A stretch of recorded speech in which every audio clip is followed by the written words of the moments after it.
नमस्कार दोस्तों, स्वागत है आपका आज के मुख्य समाचार में, जिसमें देश दुनिया की और दिन भर की सभी जरूरी और बड़ी खबरें आपको बताएंगे। और सबसे पहली बड़ी खबर में जिक्र होगा कि अमेरिका की चेतावनी, यूक्रेन पर हमला किया तो तबाह हो जाएगा रूस। दोनों देशों के शीर्ष कूटनीतिक अधिकारियों की होगी आज बैठक। दूसरी बड़ी खबर में जिक्र होगा कि सीमा पार से पाकिस्तान की नापाक साजिश, देश में सांप्रदायिक माहौल बिगाड़ने की कर रहा है कोशिश।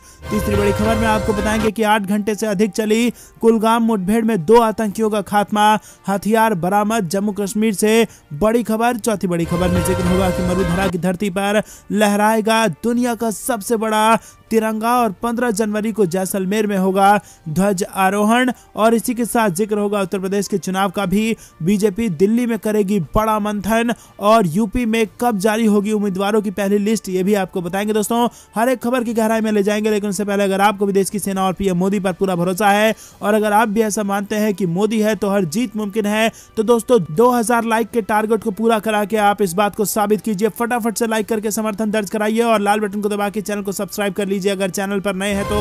रुक करते हैं सबसे पहली और बड़ी खबर की तरफ।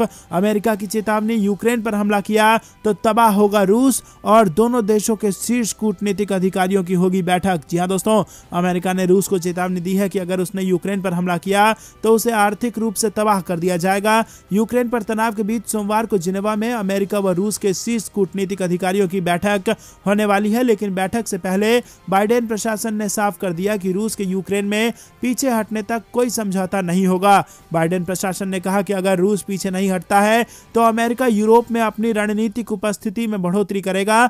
वहीं अगर रूस पीछे हटता है तो बाइडेन प्रशासन यूक्रेन में मिसाइलों की तैनाती और पूर्वी यूरोप में नाटो के सैन्य अभ्यासों में कमी लाने पर रूस के साथ चर्चा के लिए तैयार है। तो दोस्तों यहां पर 2 सुपर पावर एक दूसरे से कर रहे हैं मुलाकात और अमेरिका ने दे दी है चेतावनी। रुक करते हैं अगली बड़ी खबर की तरफ। सीमा पार से पाकिस्तान की नापाक साजिश, देश में सांप्रदायिक माहौल बिगाड़ने की कर रहा है कोशिशें। जी हां दोस्तों, आपको बता दें कि भारत के खिलाफ सीमा पर बैठा पाकिस्तान नापाक साजिश रच रहा है। भारत में सांप्रदायिक नकारात्मकता फैलाने के लिए पाकिस्तान ट्विटर का सहारा ले रहा है। दिल्ली पुलिस ने रविवार को कहा कि पाकिस्तान स्थित ट्विटर हैंडल देश भर में सांप्रदायिक विद्वेष फैलाने का अभियान चला रहे हैं और दिल्ली पुलिस के IFSO स्पेशल सेल के डीसीपी KPS मल्होत्रा ने रविवार को नागरिकों को सलाह दी है कि वो ऐसी भ्रामक सूचनाओं पर भरोसा न करें। दोस्तों रुक करते हैं अगली बड़ी खबर की तरफ, जो कि जम्मू कश्मीर से आ रही है। 8 घंटे से ज्यादा चली कुलगाम मुठभेड़, 2 आतंकियों का खात्मा, हथियार भी बरामद। जी हां दोस्तों, आपको बता दें दक्षिण कश्मीर के कुलगाम जिले के हसनपुरा में सुरक्षा बलों ने रविवार 8 घंटे से अधिक चली मुठभेड़ में आधी रात बाद 2 आतंकियों को मार गिराया। अभी नहीं हो सकी है। रात होने के कारण सुरक्षा बलों ने पूरे इलाके को घेर रखा था और ये इस साल की 8वीं मुठभेड़ है। नए साल के पहले सप्ताह में अब तक 13 आतंकी मारे जा चुके हैं, जिसमें ज्यादातर जैश ए मोहम्मद और लश्कर तैयबा के टॉप कमांडर शामिल हैं। पुलिस के अनुसार रविवार को सुरक्षा बलों को हसनपुरा गांव में आतंकियों की मौजूदगी की सूचना मिली थी। इसके बाद सुरक्षा बलों ने संयुक्त रूप से इलाके की घेराबंदी कर तलाशी अभियान चलाया और इसी दौरान छिपे दहशतगर्दों ने फायरिंग शुरू कर दी। सुरक्षा बलों ने भी जवाबी कार्रवाई की। मौसम खराब होने और अंधेरा होने के कारण गांव से आने जाने के सभी रास्ते सील कर दिए गए और इस बीच रात लगभग 1 बजे सुरक्षा बलों की घेराबंदी तोड़कर भागने के प्रयास में 2 आतंकी मारे गए। रुक करते हैं अगली बड़ी खबर की तरफ, लेकिन दोस्तों उससे पहले देश की सेना को सैल्यूट, कमेंट में जय हिंद जरूर लिखेगा। रुक करते हैं अगली बड़ी खबर की तरफ, जो कि राजस्थान से आ रही है। मरुधरा की धरती पर लहराएगा दुनिया का सबसे बड़ा तिरंगा। 15 जनवरी को जैसलमेर में होगा इसका ध्वज आरोहण। जी हां दोस्तों, देश की स्वतंत्रता को 75 साल पूरे होने के उपलक्ष्य में राजस्थान के जैसलमेर जिले में सेना युद्ध संग्रहालय के पास पहाड़ी की चोटी पर खादी से बना दुनिया का सबसे बड़ा तिरंगा फहराया जाएगा। 15 जनवरी को सेना दिवस पर 225 फीट लंबा और 150 फीट चौड़ा झंडा फहराया जाएगा, जिसका वजन लगभग 1000 किलोग्राम है। बता दें कि झंडा खादी ग्रामोद्योग ने बनाया है। वहीं मीडिया रिपोर्ट के मुताबिक जैसलमेर में सेना के स्टेशन के पास जोधपुर राष्ट्रीय राजमार्ग पर एक पहाड़ी पर यह झंडा फहराया जाएगा। झंडे को लगाने के लिए दर्जनों मजदूर और JCB मशीनें काम में जुटी हुई हैं। बताया जा रहा है कि झंडा लगभग 36,500 वर्ग फुट एरिया में फैला है। दोस्तों रुक करते हैं अगली बड़ी खबर की तरफ, जो कि उत्तर प्रदेश के चुनाव से जुड़ी आ रही है। दिल्ली में बीजेपी करेगी बड़ा मंथन। जी हां दोस्तों, यूपी में जारी होगा उम्मीदवारों की पहली लिस्ट। ये बेहद बड़ी खबर निकल के आ रही है। आपको बता दें कि बीजेपी दिल्ली में बड़ा मंथन करने जा रही है और यूपी के मुख्यमंत्री योगी आदित्यनाथ, उप मुख्यमंत्री केशव प्रसाद मौर्य, प्रदेश अध्यक्ष स्वतंत्र देव सिंह और सुनील बंसल दिल्ली आएंगे। 13 जनवरी को बीजेपी की केंद्रीय चुनाव समिति की बैठक होगी। उसके बाद बीजेपी की पहली लिस्ट जारी हो जाएगी। बीजेपी यूपी में महा जनसंपर्क अभियान शुरू कर रही है। चुनाव आयोग के निर्देशों और कोरोना नियमों को ध्यान में रखकर पार्टी के सभी कार्यकर्ता और नेता घर घर जाकर मतदाताओं से मुलाकात करेंगे और 5-5 सदस्यों की टीम घर घर जाकर लोगों से मुलाकात करेगी। उत्तर प्रदेश में 10 फरवरी को पहले चरण के मतदान होंगे और दूसरे चरण में 14 फरवरी को उत्तर प्रदेश के दूसरे चरण और पंजाब में 1 चरण का मतदान, उत्तराखंड में भी 1 चरण का मतदान और गोवा में भी 1 चरण का मतदान पूरा हो जाएगा। रुक करते हैं अगली बड़ी खबर की तरफ, जो कि मौसम विभाग से आ रही है। बिहार, झारखंड और पश्चिम बंगाल में येलो अलर्ट जारी, भारी बारिश होगी। जी हां दोस्तों, आपको बता दें पहाड़ी राज्यों में बर्फबारी और मैदानी इलाकों में बारिश से मौसम में वही जम्मू कश्मीर के श्रीनगर से लेकर राजस्थान के सीकर तक सर्दी का सितम जारी है। दिल्ली में बारिश हो रही है तो झारखंड, यूपी, बिहार सहित कई राज्यों में बारिश के आसार हैं। वहीं आपको बता दें मौसम विभाग ने दिल्ली में हल्की फुल्की बारिश और मध्यम कोहरे के साथ दिन भर आसमान पर बादल छाए रहने का अनुमान व्यक्त किया है। कश्मीर घाटी में भी कड़ाके की ठंड है। उत्तर कश्मीर स्थित गुलमर्ग रिजॉर्ट में भीषण ठंड के साथ ही घाटी के अधिकतर हिस्सों में न्यूनतम तापमान जमाव बिंदु से नीचे रहा और मौसम विज्ञान विभाग के अधिकारियों ने सोमवार को बताया कि गुलमर्ग रिजॉर्ट में लगातार दूसरे दिन न्यूनतम तापमान 0 से 10 डिग्री सेल्सियस नीचे दर्ज किया गया है। वहीं दोस्तों आपको बता दें कि उड़ीसा के कुछ जिलों में 10 जनवरी को वर्षा होने की संभावना है। तो दोस्तों रुक करते हैं अगली बड़ी खबर की तरफ। अरबों खरबों की कमाई और 1 रुपए का भी टैक्स नहीं, अब सामने आया चीनी फोन कंपनियों का गोरख धंधा और सरकार ने शुरू कर दी इसको लेकर जांच। जी हां दोस्तों, देश के मोबाइल फोन मार्केट में चीनी कंपनियों का दबदबा है और इनमें Xiaomi, ओप्पो और वीवो शामिल है। भारत में ये कंपनियां दोनों हाथों से कमा रही हैं लेकिन एक भी पैसे का टैक्स नहीं देती है। अब सरकार ने इन कंपनियों के गोरख धंधे को उजागर करने के लिए एक विस्तृत जांच शुरू कर दी है और ये जांच कई एजेंसियां कर रही है।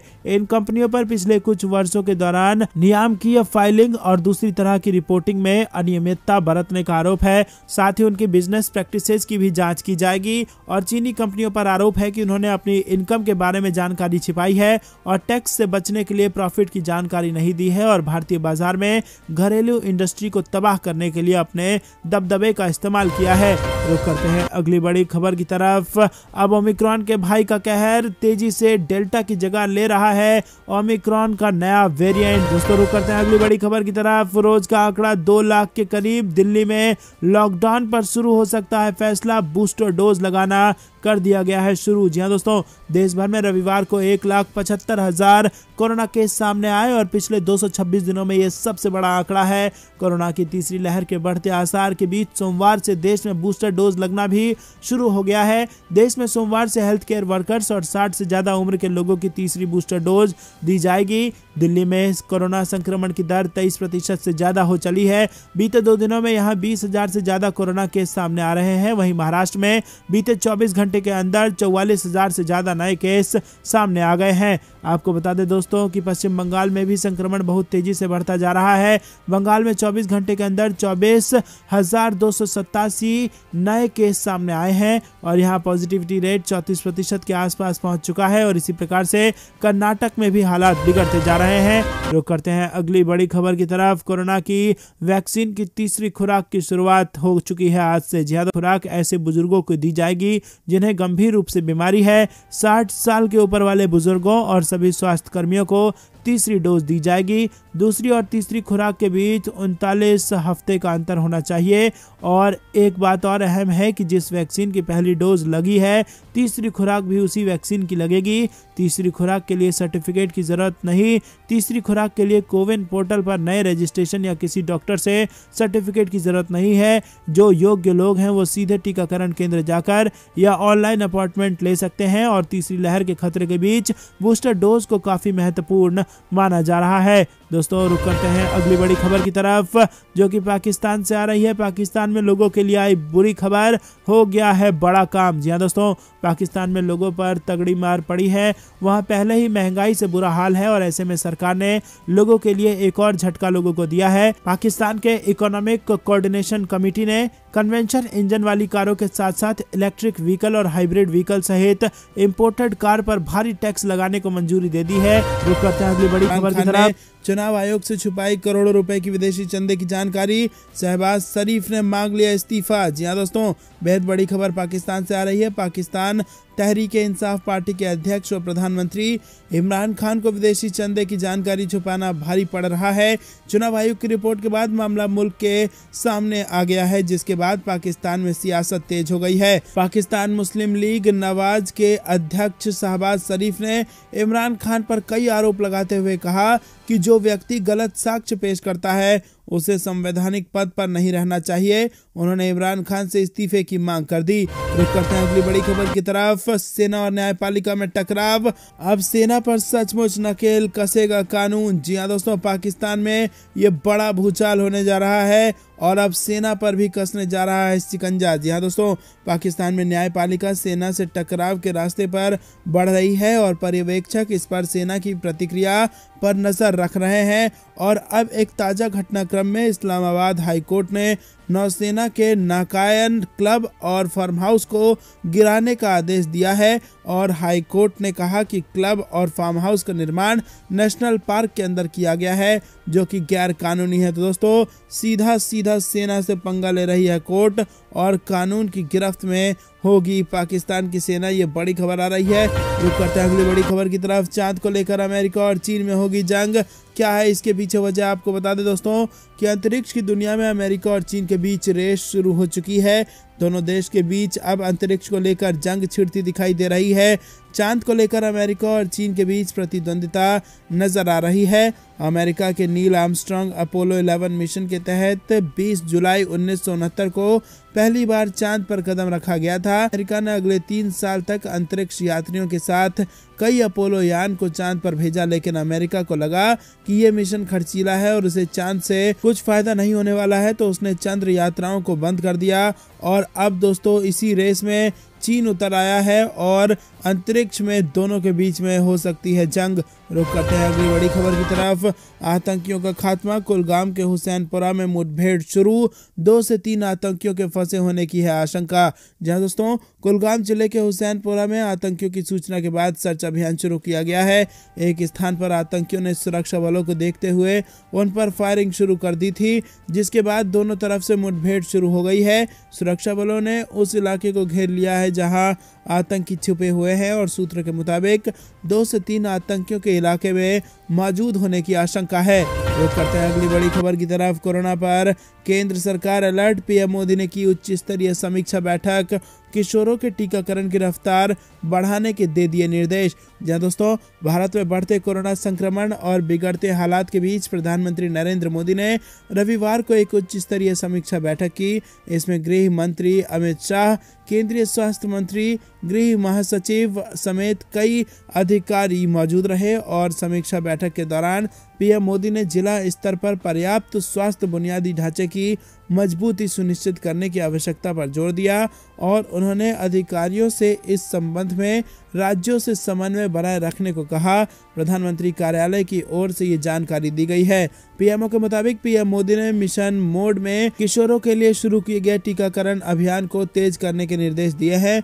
पीएम मोदी ने निर्देश दिया है कि जहां कोरोना के ज्यादा मामले रिपोर्ट किए जा रहे हैं वहां कंटेनमेंट और सक्रिय निगरानी जारी रहनी चाहिए और ऐसे राज्यों को आवश्यक तकनीकी सहायता जल्द से जल्द प्रदान की जानी चाहिए। रुक करते हैं अगली बड़ी खबर की तरफ। यूपी आगामी विधानसभा चुनाव को लेकर लखनऊ में बीजेपी की अहम बैठक, मुख्यमंत्री योगी समेत कई बड़े नेता और उम्मीदवारों के नाम पर करेंगे चर्चा। जी हाँ दोस्तों, 5 राज्यों के आगामी विधानसभा चुनाव की तारीखों का ऐलान हो गया है और अब बीजेपी उत्तर प्रदेश चुनाव को लेकर लखनऊ में एक अहम बैठक करने जा रही है।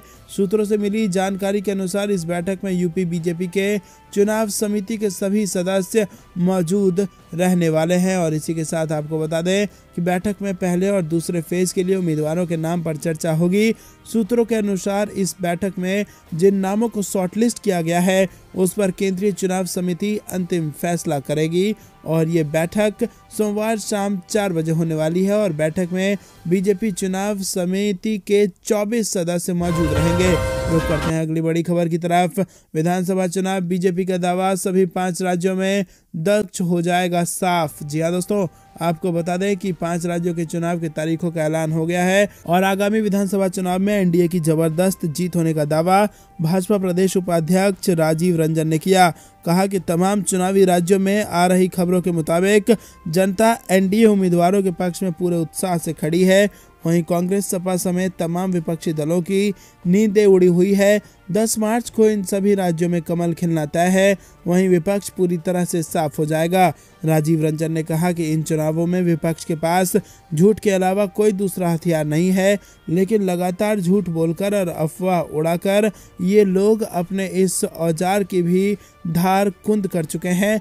भाजपा के खिलाफ दिया गया इनका हर झूठा बयान लोगों के एनडीए सरकार के प्रति जमे विश्वास को और अधिक मजबूत करता है और इसी के साथ उन्होंने कहा कि जनता जानती है कि एनडीए के लिए जहां सबका साथ सबका विकास महत्वपूर्ण है, वहीं कांग्रेस सपा सरीखे दल परिवार का साथ परिवार का विकास से आगे देख ही नहीं सकते। रुक करते हैं अगली बड़ी खबर की तरफ। भारत में बूस्टर डोज कौन लोग ले सकेंगे तीसरी खुराक, क्या है नियम शर्त, सब कुछ आपको बता देते हैं दोस्तों कि दुनिया भर के देशों में वैक्सीन की तीसरी खुराक को बूस्टर डोज कहा जा रहा है, लेकिन भारत ने इसे प्रिकॉशन डोज नाम दिया है। पहले 15 से 18 साल के आयु के किशोरों को वैक्सीन की खुराक देने के अभियान की शुरुआत हुई थी और अब टीनेजर्स ने बढ़ चढ़कर वैक्सीन की खुराक ली है।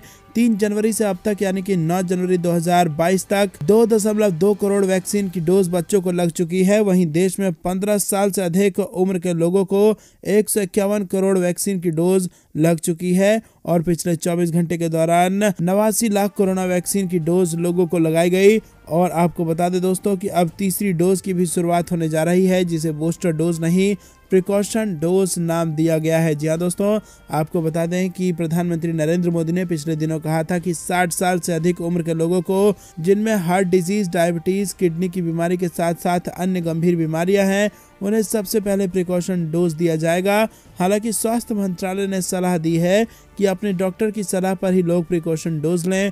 8 जनवरी से केंद्र सरकार के कोविन ऐप पर प्रिकॉशन डोज के लिए पंजीकरण शुरू हो चुका है। दोस्तों रुक करते हैं अगली बड़ी खबर की तरफ। 5 राज्यों में विधानसभा चुनाव से पहले भाजपा के पास मौका, बजट में लगेगा चौका और जानिए एक्सपर्ट्स का अनुमान। जी दोस्तों, आपको बता दें कि बजट भी आने वाला है। 5 राज्यों में विधानसभा चुनाव के ऐलान के साथ ही सभी चुनावी राज्यों में आदर्श आचार संहिता लागू हो चुकी है, लेकिन इसके बावजूद भाजपा के पास अभी भी मौका है। आगामी 1 फरवरी को सरकार केंद्रीय बजट 2022 पेश कर सकती है। ऐसे में भाजपा के पास चुनाव से पहले विपक्षी पार्टियों को पीछे करने का बड़ा अवसर है और अर्थशास्त्रियों की राय कुछ ऐसी ही है। सीएम योगी आदित्यनाथ का निर्देश, यूपी में अब रोज लगेगा 8 घंटे का कोरोना नाइट कर्फ्यू। जी हाँ दोस्तों, मुख्यमंत्री योगी आदित्यनाथ ने अग्रेसिव टेस्टिंग, ट्रेसिंग, त्वरित ट्रीटमेंट और तेज टीकाकरण के साथ कोविड संक्रमण की बदलती परिस्थितियों को देखते हुए प्रदेश के सभी जनपदों में रात्रि 10 बजे से प्रातः 6 बजे तक रात्रिकालीन कर्फ्यू प्रभावी करने का निर्देश दे दिया है। रुक करते हैं अगली बड़ी खबर की तरफ। अगले कुछ दिनों में 7 राज्यों में भारी बारिश की चेतावनी, बढ़ेगी ठंड। आपके यहाँ का क्या होगा हाल, आपको बता दें दोस्तों कि देश के पूर्वी भाग में भारी बारिश के अनुमान को लेकर भारतीय मौसम विज्ञान विभाग ने येलो और ऑरेंज अलर्ट जारी कर दिया है। आईएमडी के साइंटिस्ट आर.के. जेनामनी ने न्यूज एजेंसी से कहा कि पश्चिमी विक्षोभ के बढ़ते प्रभाव की वजह से मध्य भारत और पूर्वी हिस्सों में विशेष उड़ीसा, झारखंड, बंगाल और बिहार में भारी बारिश होगी और इसे लेकर 11 से 13 जनवरी के बीच इन स्थानों पर भारी बारिश को लेकर चेतावनी जारी कर दी गई है।